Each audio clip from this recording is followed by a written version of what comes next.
Hello everyone, this is Prashant once again welcoming you, and we are going to discuss about the second chapter also with the respect of its name as acids, bases and salts. कल हम लोगों ने इससे ही related कुछ बातें की थी जिसको आप लोग इससे पहले वाली की जो है वीडियो में देख सकते हैं। ये वीडियो भी पिछले वीडियोस की तरह ही बायलिंगुअल रहेगा, जिससे कि हिंदी और इंग्लिश मीडियम के स्टूडेंट्स को कोई भी प्रॉब्लम ना हो। ठीक है, ओके। तो हम लोग लगभग कुछ कुछ बातें कर चुके थे कि एसिड क्या होता है, बेस क्या होते हैं, है ना। इन सब की बातें हम लोग कर चुके थे। तो आज हम लोग बात करेंगे न्यूट्रलाइजेशन रिएक्शन की। ठीक है, न्यूट्रलाइजेशन रिएक्शन क्या होता है, इस बात का जिक्र समझने के लिए या इस बात को समझने के लिए, to understand the means of neutralisation reaction, हमें सिर्फ इसके नाम पर ध्यान देना होगा। ठीक है, we should give special attention to the name of this reaction. नाम बहुत इजी है, न्यूट्रलाइजेशन, सामान्यीकरण। ठीक, यानी जिसमें चीज़ें न्यूट्रल हो जाएं। ठीक, जिसमें चीज़ें सामान्य हो जाएं। जैसे कि एसिड और बेस दो चीज़ें हैं, उन दोनों चीज़ों को एक साथ अगर मिला दिया गया तो चीज़ें सामान्य कैसे होंगी। तो चीज़ें जो सामान्य होंगी उसके संबंध में, या अगर होंगी तो कैसे होंगी, हमें कैसे पता चलेगा कि there are a few of things not acidic और नॉट बेसिक। तो ऐसी चीज़ों का ही पता लगाने के लिए जब हम दोनों को, एसिड को और बेस को, इक्वल अमाउंट में मिला देते हैं एक दूसरे से, तो हमें मेन जो प्रोडक्ट होता है वो सॉल्ट और उसके साथ साथ कुछ अमाउंट में वाटर भी मिलता है। ठीक, यानी कि हमें सॉल्ट और वाटर मिलता है। जब कभी, अब फिर से समझिए, जब कभी एसिड को बेस के साथ मिला दिया जाता है तो हमारा मिलता क्या है, सॉल्ट प्लस वाटर। समझ में आई बात। The reaction of acid and base to produce और टू मेक या to give the salt and water is known as neutralization reaction. Understand. यहाँ पर आपको छोटा सा एक रिएक्शन का एग्जांपल भी दिया गया है, NaOH। NaOH, OH मैंने आपको पहले भी बताया था हाइड्रोक्साइड ग्रुप है, जहां कहीं भी दिखेगा हम वहां समझ जाएंगे ये क्या है, बेस है। अच्छा, HCl, H आपको मैंने बताया था H प्लस आयन या हाइड्रोजन आयन होता है या फिर हाइड्रोनियम आयन होता है, मैंने आपको कल बताया था या इससे पहले वाली वीडियो में आपको बताया था। तो वो एसिड की पहचान होती है। सॉरी। तो NaCl क्या बन गया आपका यहाँ पर, NaCl, जो कि एक एक्वस फॉर्म में होगा, सॉल्ट होगा, और उसके साथ साथ क्या बनेगा, वाटर अमाउंट। ठीक है। अच्छा, अब यहाँ न्यूट्रलाइजेशन रिएक्शन की हम डेफिनेशन थोड़ी सी देख लेते हैं, सामान्यीकरण अभिक्रिया की परिभाषा देख लेते हैं। तो यहाँ दिया गया है साफ तौर पर, आप देख सकते हैं, neutralization reaction takes place when the effect of a base is nullified by an acid and vice versa to give salt and water. Understand? जब भी कभी न्यूट्रलाइजेशन रिएक्शन तभी होगी जब इफेक्ट्स ऑफ बेस, या ऐसा कुछ कह सकते हैं, क्षार अम्ल के साथ अभिक्रिया करके या अम्ल क्षार के साथ अभिक्रिया करके एक दूसरे के प्रभावों को शांत कर दें या विसर्जित कर दें, एक दूसरे के प्रभावों को समाहित कर दें, और उत्पाद के तौर पर सॉल्ट को क्या कहते हैं, लवण तथा जल प्रदान करें। ठीक है, सॉल्ट और वाटर दें। ठीक है, तभी क्या होगी, न्यूट्रलाइजेशन रिएक्शन। ठीक, okay, let us move for further things. आगे बढ़ते हैं कुछ चीज़ों के लिए। Reactions of metal oxides with acids. अब reaction of metal oxides with acids, यानी कि मेटल ऑक्साइड की रिएक्शन हम कराएंगे। किसकी रिएक्शन कराएंगे, मेटल ऑक्साइड की। किसके साथ कराएंगे, एसिड के साथ। ठीक है, ये केमिकल प्रॉपर्टीज हैं मेटल्स की। ठीक, तो जब मेटेलिक ऑक्साइड या मेटल ऑक्साइड एसिड्स के साथ रिएक्ट करता है तब भी एक तरीके की कौन सी रिएक्शन होती है, न्यूट्रलाइजेशन रिएक्शन। ठीक है, न्यूट्रलाइजेशन रिएक्शन। अंडरस्टैंड।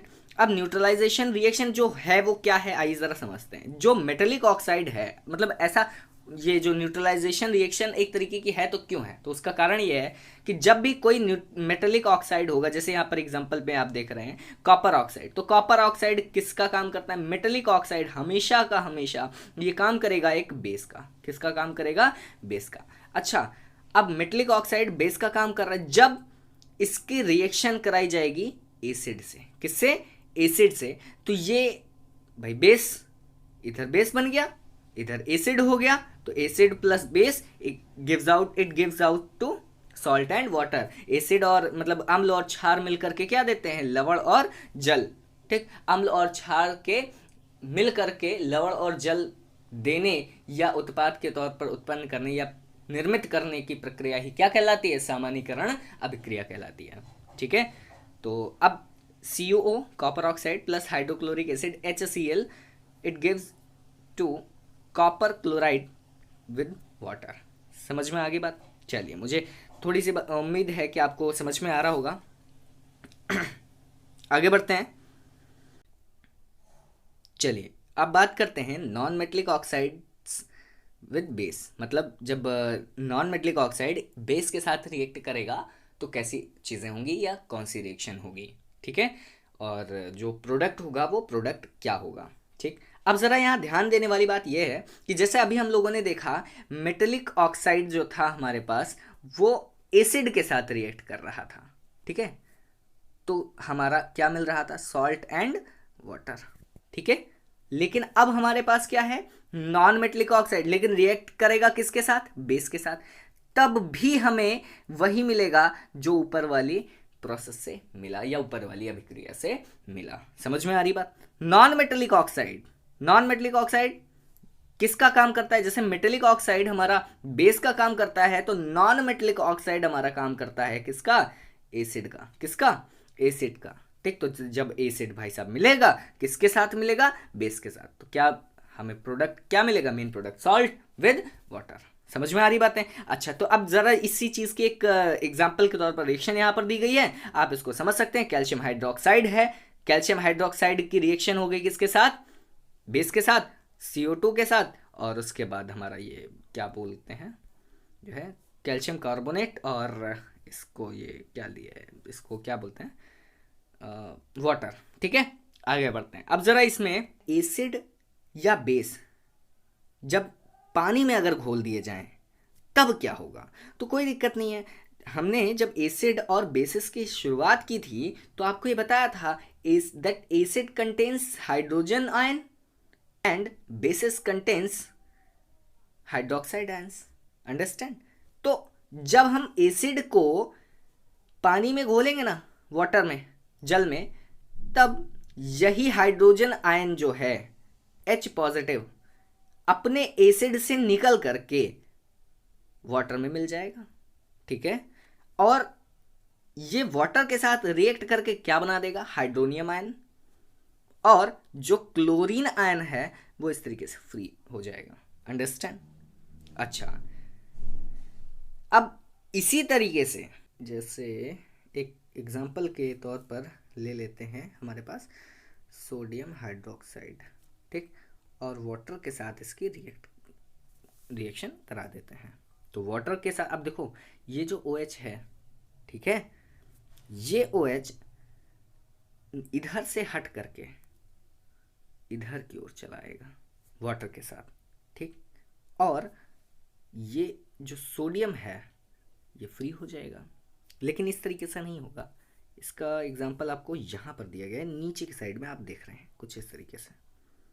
ठीक, जब ये सोडियम हाइड्रोक्साइड सॉलिड वाटर में मिलाया जाता है, देखिए अभी हमने वही बताया था, ठीक, सोडियम आयन फ्री हो गया था और OH भी फ्री हो गया था। ये मिलता नहीं है, OH आयन जो है ये इसमें पूरी तरीके से घुलता नहीं है, थोड़ा सा अलग टाइप में या अलग सा सिम्टम्स दिखा करके, अलग से लक्षण प्रदर्शित करके ये उसी में रहेगा, लेकिन सोडियम के साथ मिलेगा नहीं। ठीक है, और दोबारा से सॉलिड नहीं बनाएगा। हाँ, sometimes it might be possible कि ये रिएक्शन रिवर्सिबल हो जाए, ठीक है, तो वो एक अलग केस हो जाएगा। ठीक, फिर उसकी ज़रूरत नहीं है यहाँ पर डिस्कस करने की हमको। चलिए अब हम बात करते हैं एल्कलाइज। कि आखिर ये एल्कलाइज होते क्या हैं। ठीक है, यहाँ पर कुछ आपको एग्जाम्पल के तौर पर जो रिएक्शन दी गई है इनको आप पढ़िएगा, नहीं समझ में आएगा then comment in this video, we will discuss. Understand.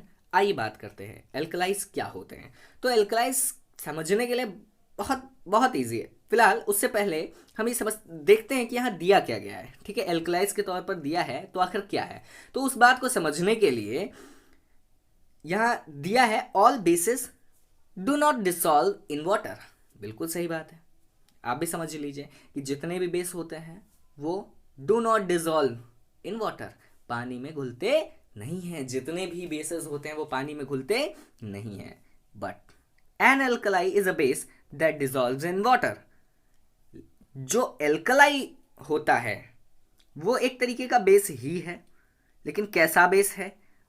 ऐसा बेस जो वाटर में क्या हो, डिसॉल्व हो जाए, घुल जाए, मिल जाए।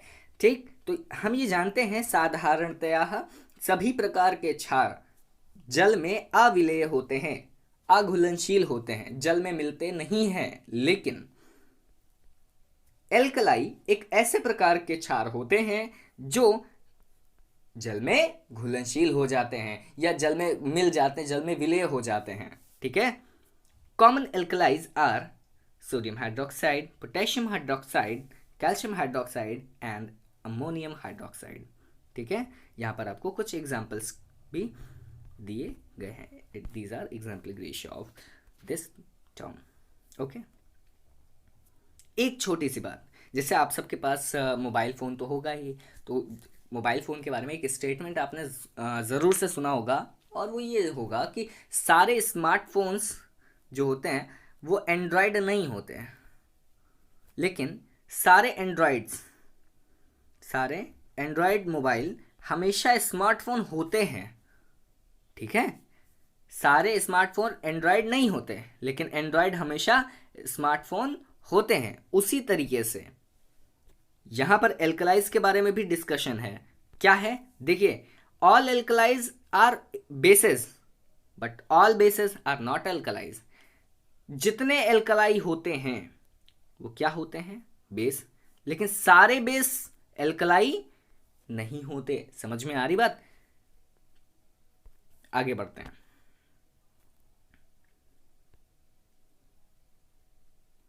स्ट्रेंथ ऑफ एन एसिड और बेस। अब स्ट्रेंथ ऑफ एन एसिड और बेस, इसका मतलब क्या है? तो इस बात का जब जिक्र होता है कि भैया एसिड और बेस स्ट्रेंथ कितनी है या कितना रिएक्टिव है, कैसे पता करेंगे कि कितना एसिडिक है कितना बेसिक है? तो ये मामला वही है ना, यानी उसकी हम तीव्रता जानने की कोशिश कर रहे हैं कि अगर हम हमारी स्किन पर लग गया और स्किन को कुछ नहीं हुआ, तो क्या हम, इसका मतलब ये है कि हम सारे एसिड को उठा करके पूरी बॉटल अपने ऊपर उड़ेल लेंगे तब भी हमें कुछ नहीं होगा? तो नहीं, ऐसा नहीं है। अगर हमारे ऊपर कोई एसिड गिरा और हमारी स्किन को कुछ नहीं हुआ तो इट माइट बी पॉसिबल कि वो एसिड डाइल्यूट रहा हो। क्या रहा हो? डाइल्यूट रहा हो। ठीक, तनु अम्ल रहा हो। तनु अम्ल क्या होता है? जिसमें वाटर अमाउंट ज़्यादा होता है और एसिडिक अमाउंट कम होता है, उसे हम तनु अम्ल कहते हैं। ठीक है, अच्छा, अब जो डाइल्यूट रहा उससे तो कुछ नहीं हुआ, लेकिन अगर मतलब हम कंसंट्रेटेड एसिड ले लें, तो कंसंट्रेटेड एसिड जैसे ही लेंगे तो आप यकीन मानिएगा कंसंट्रेटेड एसिड हमेशा हाईली रिएक्टिव होते हैं, और जैसे ही आपकी स्किन के कांटेक्ट में आएंगे with in a few of moment that will affect you, है ना, वो आपकी स्किन को या आपको प्रभावित करना शुरू कर देंगे या हाँ कर देंगे, और क्या। ठीक, अब यही चीज़ है strength of acid and bases. मैंने आपको एसिड का केवल एक एग्जांपल बताया था अभी। ठीक, तो एसिड और बेसिस यही क्या है? स्ट्रेंथ है। अब इस बात को कैसे पता करते हैं? तो इस बात को पता करने के लिए उनमें प्रेजेंट हाइड्रोजन आयन या हाइड्रोक्साइड आयंस को चेक किया जाता है। जितना ज़्यादा हाइड्रोजन आयन या हाइड्रोक्साइड आयन होगा तो उतना ही ज़्यादा हाईली रिएक्टिव एसिड होगा, उतनी ही ज़्यादा एसिड की क्या होगी? स्ट्रेंथ होगी।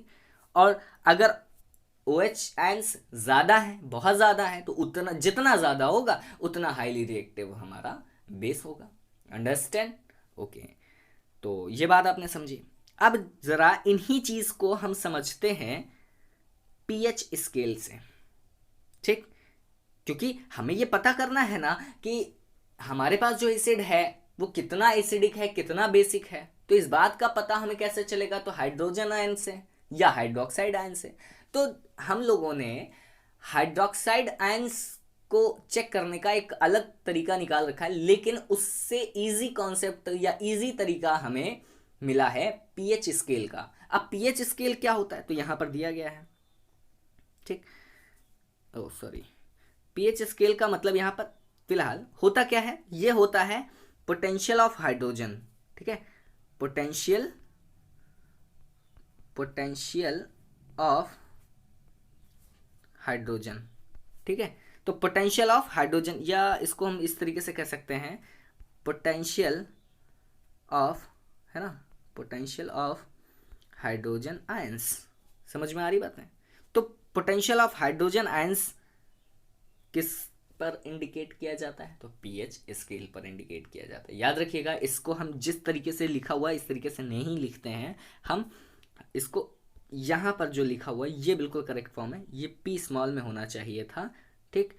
पी स्मॉल में होता है और एच कैपिटल में होता है, ठीक। तो ये हमारा तरीका है इसको रिप्रेजेंट करने का, ठीक। नॉर्मल वर्ड्स में अगर लिखना है तो वर्ड्स में हम इस तरीके से रिप्रेजेंट कर सकते हैं। We can represent it in this term या like this, but it is a not accurate representation of that term, okay.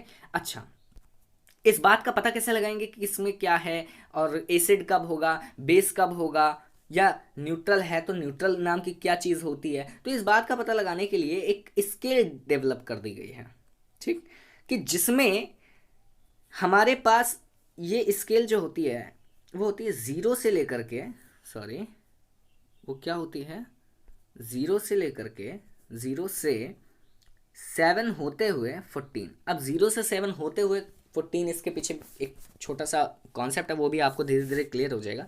0 से इधर जाएंगे इस तरफ, यहाँ पर 1 2 3 4 5 6 तक मिलेगा, फिर 7 नाम की एक स्टेज आएगी, उसके बाद 8 9 10 11 12 डॉट डॉट 14 आएगा, ठीक। अब ज़रा समझते हैं कि यहाँ पर जो 0 है यानी कि पोटेंशियल ऑफ हाइड्रोजन कितना, 0। तो अगर वो पोटेंशियल ऑफ हाइड्रोजन हमारे पास जो है 0 है, ठीक, तो याद रखिएगा वो क्या हो जाता है, एसिडिक मीडियम हो जाता है। जितना ज़्यादा पोटेंशियल 0 की तरफ रहेगा या जितना ज़्यादा कम रहेगा, है ना, जितना कम रहेगा पोटेंशियल ऑफ हाइड्रोजन या पीएच स्केल, या हाइड्रोजन जितना ही अधिक रहेगा, पोटेंशियल ऑफ हाइड्रोजन इसको हम कम कहते हैं, जितना कम रहेगा 0 की तरफ जितना रहेगा उतना ही एसिडिक होगा। अगर 7 पहुंच गया तो याद रखिएगा 7 पर हमारा पोटेंशियल ऑफ हाइड्रोजन क्या हो जाता है, न्यूट्रल हो जाता है। क्या हो जाता है, न्यूट्रल। हम लोग जो क्या कहते हैं, फ्रेश वाटर पीते हैं, तो फ्रेश वाटर तो नहीं लेकिन आरओ का जो पानी होता है, या जब हम पानी डिस्टिल्ड वाटर की बात करते हैं तो डिस्टिल्ड वाटर का जो हमारा पीएच होता है वो अप्रॉक्स 7 ही होता है, ठीक है। अच्छा, नॉर्मल फ्रेश वाटर का पीएच लगभग 4 के आसपास होता है, ठीक।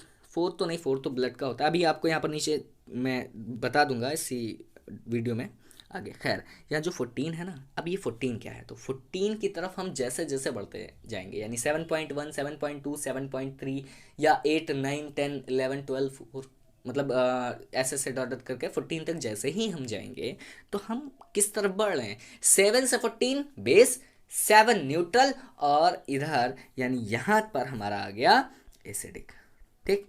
7 से कम एसिड या 7 से कम अगर पीएच आया तो हमारा, अगर 6.9 भी है तो हमारा जो चीज़ है या जो सब्सटेंस हमने लिया हुआ है वो सब्सटेंस क्या है, एसिड है, अम्ल है। 7 से कम अगर पीएच मान आता है तो वो एसिडिक होगा, 7 से ज़्यादा अगर पीएच मान आता है तो वो बेसिक होगा, क्षारीय होगा, और अगर 7 आ गया तो वो उदासीन होगा, ना तो अम्लीय होगा ना ही क्षारीय होगा, ठीक है। आगे बढ़ते हैं। अब इसके यहाँ पर कुछ चीज़ें दी गई हैं पीएच स्केल के बारे में कि किसका क्या कितना होता है, ठीक। अब ज़रा यहाँ देखिए, अभी 4 की बात आई थी ना, 4 जो पीएच स्केल होता है वो किसका होता है, यहाँ देखिए, सॉरी, थोड़ा सा मार्क एसिडिक का होता है, हमने बताया ना। अगर हम 7 से नीचे की तरफ बढ़ेंगे, 7 से नीचे की तरफ बढ़ेंगे, 0 की तरफ बढ़ेंगे, तो हमारे पास चीज़ें एसिडिक मीडियम में मिलेंगी। अगर हम, जैसे ये देखिए 10 दिया, पीएच वैल्यू का मान 10, मतलब पीएच वैल्यू कितनी है 10, 7 से ज़्यादा है, तो 7 से ज़्यादा हमारा चीज़ क्या हो जाएगा, एल्कलाई हो जाएगा या क्षारीय हो जाएगा। ठीक है, बेसिक मीडियम में हम जाने लगेंगे, यानी जो हमारे पास सब्सटेंस होगा या जो मीडियम होगा वो मीडियम बेसिक होगा, क्षारीय होगा या एल्कलाइन उसका नेचर होगा, that will be alkaline in nature. ठीक, अच्छा अब ज़रा आगे की बात करते हैं। तो यहाँ कुछ चीज़ें दी गई हैं, आप चाहें तो इसका स्क्रीनशॉट भी ले सकते हैं। फिलहाल आपको नोट्स तो मिल ही गया होगा, आगे बढ़ते हैं।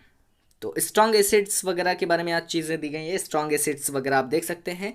Sulphuric acid is the king of acids कहा जाता है। HCl हमारे पेट वगैरह में पाया जाता है। खैर आगे बात करते हैं, मतलब इन चीज़ों को थोड़ा सा यहाँ पर ड्रॉप करके आगे बढ़ते हैं। और आगे जब बढ़ते हैं तो स्ट्रॉन्ग बेस आता है। स्ट्रॉन्ग बेसिस का भी कुछ एग्जांपल यहाँ पर आपको दिया गया है। स्ट्रॉन्ग बेस का मतलब है जिसका पीएच वैल्यू जितना ज़्यादा होगा, 7 से अगर ज़्यादा है तो याद रखिएगा वो एसिड होगा, और 7 से ज़्यादा अगर 14 है तो वो हाईली रिएक्टिव एसिड होगा। और उस हाईली रिएक्टिव एसिड की अगर बात की जाए तो, या स्ट्रॉन्ग हाईली रिएक्टिव बेस होगा। हाईली रिएक्टिव बेस की बात की जाए तो उसके एग्जांपल्स यहाँ पर आपको दिए गए हैं। NaOH, potassium hydroxide, calcium hydroxide, इस तरीके के जो एग्जांपल्स हैं, these examples belonging to the term strong bases, क्योंकि इनके पास पोटेंशियल ऑफ हाइड्रोजन बहुत कम होता है, सॉरी, पोटेंशियल ऑफ हाइड्रोजन ज़्यादा होता है। इसका मतलब क्या है, इसका मतलब ये है presence of hydroxide ions are much than the presence of hydrogen ion.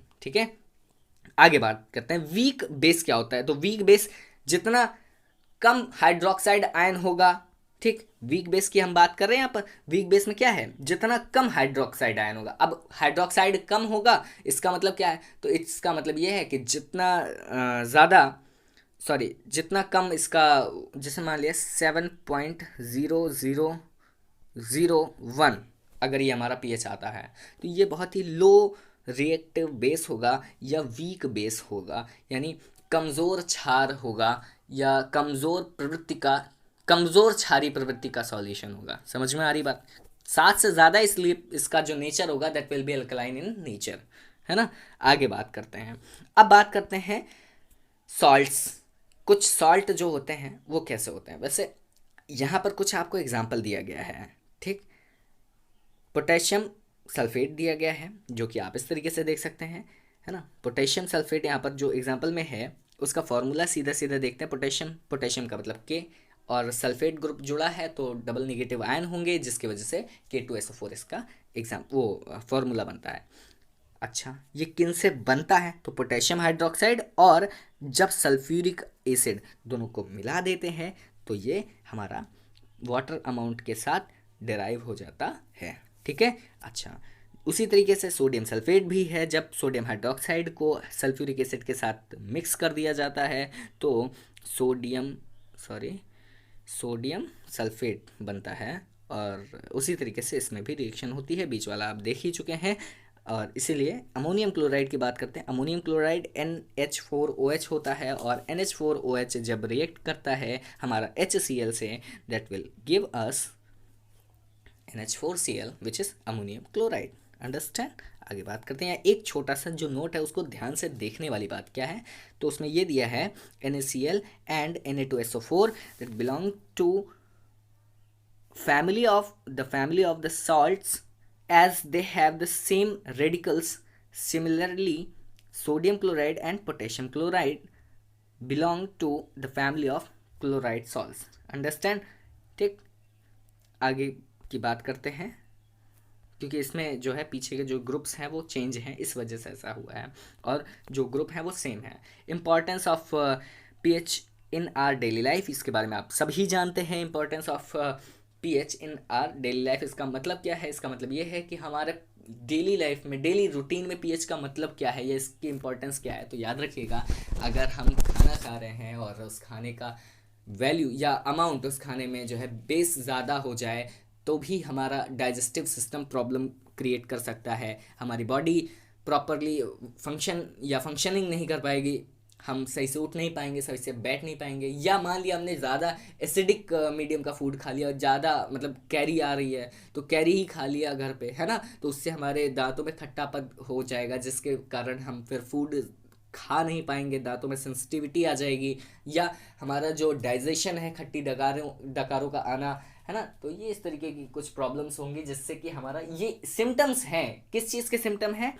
तो ये सिस्टम है affecting of digestive system in our body. These are the symptoms. Okay, तो इन सारी चीज़ों को आप यहाँ पर थोड़ी सी बातें पढ़िएगा, और यहाँ जो मेन पॉइंट है मैं आपको उसको बता दे रहा हूँ। अच्छा, एसिड रेन आपने सुना होगा, सॉरी। एसिड रेन का मतलब क्या होता है? तो आप जानते ही हैं कि first rain of the rainy season is known as acidic rain या एसिड रेन।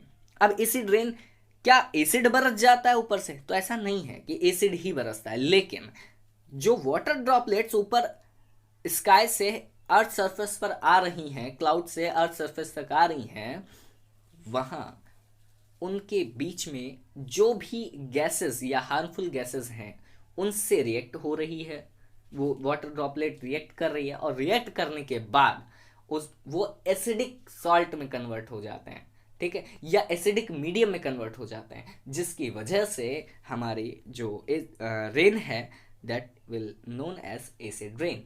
अंडरस्टैंड? अब जहां बात करते हैं when pH of rain water is less than 5.6 it is called acid rain. जब पीएच यानी potential of hydrogen of that rain water is less than 5.6, 5.6 से नीचे हो, तब हम उसे एसिडिक रेन कहते हैं। लेकिन अगर 5.6 से ऊपर हो, 5.7 हो जाए या 5.8 हो जाए, 6 हो जाए, ठीक, या 6.2 हो जाए, इस तरीके का अगर हो तो हम उसे नॉर्मल रेन की श्रेणी में, कतार में, क्यू में रखते हैं, क्योंकि इतना ज़्यादा वो प्रभावित नहीं करता है हमें, ठीक है। अच्छा, ये लो एसिड्स का पीएच वैल्यू होता है, इसकी वजह से हम इसको जो है लो रिएक्टिव एसिड होता है तो वो ज़्यादा प्रभाव नहीं करता, इसकी वजह से हम एसिड रेन के संज्ञा नहीं देते हैं, ठीक। आगे की बात करते हैं पीएच ऑफ सॉइल। अब पीएच ऑफ सॉइल का मतलब क्या है कि plant acquire a specific range of pH for their healthy growth if pH of soil of any particular place is less or more than normal, then the farmer add suitable fertilizers to it। यानी हमारे किसान ने खेतों में जितना fertilisers मिलाए हैं, ठीक, उन फर्टिलाइजर्स के हिसाब से उसके खेत की पीएच वैल्यू नहीं है, ठीक, तो ये उसके खेत के फसल, मतलब उसके खेत में जो भी फसल होगी उसके लिए तो नुकसानदायक होगा, है ना। आपने देखा होगा बहुत सारे जगहों पर सॉइल टेस्टिंग सेंटर्स बनाए गए, या आपके ही खेतों में अगर आपके आसपास में खेत हैं तो आप उन किसानों से कांटेक्ट कर सकते हैं, या आप अपने घर में अगर हैं तो बहुत ही अच्छी बात है। आप देख सकते हैं कि सॉइल टेस्ट कराने पर हमें ये पता चल जाता है कि ज़मीन की प्रकृति कैसी है, खेत की मिट्टी की प्रकृति कैसी है, क्षारीय है, अम्लीय है। इससे क्या होगा? तो इससे होगा ये कि अगर हमारे पास एसिडिक सॉइल है तो एसिडिक सॉइल होने की कंडीशन में हम किस तरीके का फर्टिलाइज़र यूज़ करें कि हमारी फसल अच्छी हो। ज़्यादा अगर हम एसिडिक यूज़ कर देंगे तो ऑलरेडी वो एसिडिक है और ज़्यादा एसिडिक हो जाएगी, जिससे कि हमारी फसल अच्छी नहीं होगी, ठीक है, ग्रोथ अच्छी नहीं होगी, ठीक, तो हमारे लिए नुकसान ही है। इस वजह से हम ऐसा सॉइल टेस्ट कराते हैं, और ये ही मतलब होता है पीएच ऑफ सॉइल का, जो मैंने आपको यहाँ पर जो है इजीली बता दिया है। बाकी आपको यहाँ पर कुछ चीज़ें दी गई हैं, इन सारी चीज़ों को आप स्क्रीनशॉट ले सकते हैं, पढ़ सकते हैं। These are normal things. तो मुझे उम्मीद है कि आपको पढ़ने से ही समझ में आ जाएगा, इजी लैंग्वेज में यहाँ पर लिखा भी है, ठीक। आगे बात करते हैं, तो आगे के लिए हम आपसे बात करेंगे, लेकिन अभी नहीं, फिलहाल अभी के लिए बस इतना ही। वी विल टॉक या we will discuss about the further things in further video. So till then हंसते रहिए, मुस्कुराते रहिए, एंड मिलते हैं हम आपसे अगली चीज़ों के लिए अगली वीडियो में। तब तक के लिए शुक्रिया, धन्यवाद। We will meet for further things for next video. Thank you so much.